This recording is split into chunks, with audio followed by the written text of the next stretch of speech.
ہے کہ ایک ہوتا ہے محدث، محدث نہیں ہے، یہ محدث ہے، دوسرا ہے حافظ اور تیسرا ہے حاکم۔ اگر آپ سے یہ بھی پوچھا، یہ بھی اہم ہے کہ ان تینوں میں فرق کیا ہے، ہر ایک کی تعریف کیا ہے، تو آپ کہو کہ سر محدث سے یہ اس شخص کو کہا جاتا ہے جو علم حدیث میں روایت اور درایت کے ساتھ وہ مشغول ہو، لگا ہوا ہو، اور بہت سی روایات اور راویوں کے حالات کا بھی ان کو پتہ ہو، تو اس کو محدث کہا جاتا ہے۔ کیا مطلب؟ یعنی میں آپ کو بتا دوں، فار ایگزامپل میں اپنی مثال دیتا کہ میں ایک محدث، یا امام بخاری ایک محدث تھے۔ امام بخاری کیا ہے؟ محدث ہے۔ اب امام بخاری جو محدث ہے تو امام بخاری حدیث کو روایت بھی کرتے ہیں اور درایت بھی۔ اب روایت اور درایت میں فرق کیا ہے، یہاں آپ کو ایک بات بتا دوں۔ روایت صرف مطلق حدیث کو بیان کرنا، اس کو روایت کہا جائے۔ مثال میں بیان کرتا ہوں، آپ بیان کرتے، کوئی بھی بیان کرتا ہو تو اس بیان کو روایت حدیث کہا جاتا ہے۔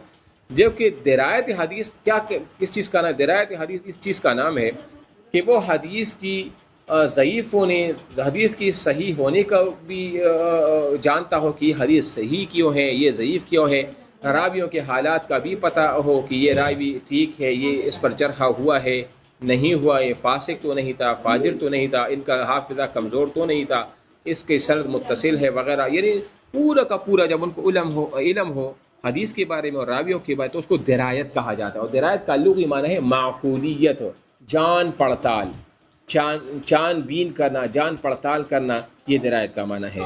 تو اس کو کیا کہا جائے گا؟ محدث کہا جاتا ہے۔ اور اس کے بعد ہے الحافظ۔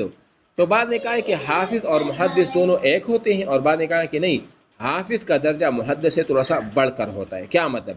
یعنی حافظ وہ ہوتا ہے کہ ہر طبقہ میں اس کی معرفت، یعنی اس کی جان پہچان اس کی جہالت سے زیادہ ہو۔ یعنی کیا مطلب؟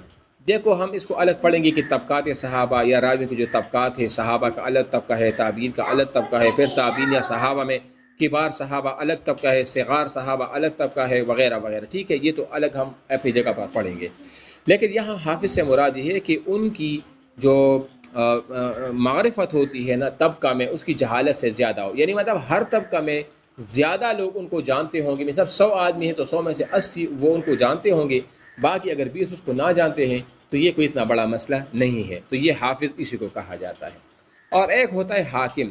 حاکم وہ ہوتا ہے، اس عالم کو کہا جاتا ہے اصول حدیث کی اصطلاح میں کہ اس کو تمام ذخیرے احادیث کے بارے میں جانکاری ہو، یعنی احادیث کے راویوں کے حالات اور احادیث کے بارے میں جانکاری، سارا کچھ ان کو ڈیپلی گہرائی کے ساتھ ان کو پتہ ہو، اور بہت سے کم احادیث ان سے رہ گئی ہو، ان کے معلومات سے باہر ہو، تو اس کو کیا کہا جاتا ہے؟ وہ حاکم کہا جاتا ہے۔ ٹھیک ہے، تو یہ ہو گیا، ہم نے اصول حدیث کی تعریف بھی کی، اس کا موضوع بھی بیان کیا، اس کا غرض وغیرہ وہ بھی بیان کیا۔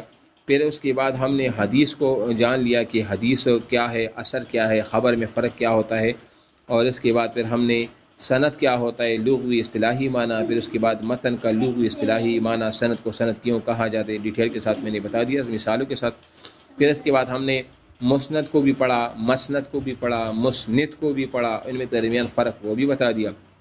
پھر ہم نے یہ جو دوسری ہے کہ محدث کسے کہتے ہیں، حافظ کسے کہتے ہیں، حاکم کسے کہتے ہیں، ہر ایک کی تعریف اور فرق وہ بھی میں نے وہ بتا دیا۔ ٹھیک ہے، تو صفحہ نمبر 34 الباب الاول الخبر، یہ چونکہ نیا ٹاپک ہوگا، تو آج چونکہ آپ کا پہلا دن ہے اس طریقے سے، تو یہ جو کل والا جو اگلا جو سبق ہے، اس کو پھر انشاءاللہ ہم کل جو ہے نا وہ پڑھیں گے۔ ٹھیک ہے، آج جس میں جی اچھا، وہ میں نے شیئر کیا، آپ اس کو کھول لیں میرا